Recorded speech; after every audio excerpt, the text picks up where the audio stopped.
Quand vous vendez une entreprise, c'est pas monsieur Benotman, tenez, prenez 117 millions, allez, bonne journée, au revoir, allez en vacances. C'est pas comme ça. Il y a un plan de reprise. Moi, j'ai vendu énormément d'immobilier.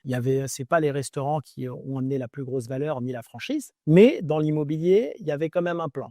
Et dans l'exploitation, je devais rester ambassadeur de marque pendant quelques années. Et je pouvais même, parce que je l'ai mis dans le contrat, racheter ma marque quelques années plus tard si le plan de développement de Nabab n'était pas suivi par les repreneurs.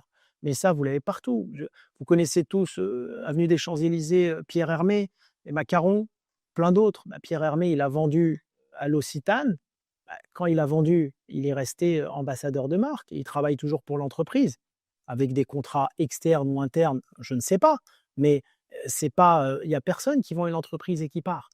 Ça n'existe pas. Renseignez-vous sur les gens qui vendent des grosses entreprises et qui partent. C'est comme des fois quand vous regardez des gros montants de cession, 200, 300 millions, souvent il y a une partie qui vous est donnée en cash et une autre partie qui vous est donnée en reprise de part chez l'acheteur, par exemple. Il y a plein de choses, des clauses qui sont trop complexes pour comprendre.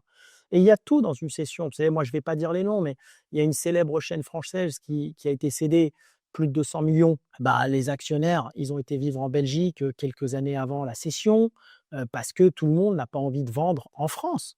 Pourquoi? Parce que tout le monde ne veut pas payer 50 d'impôts.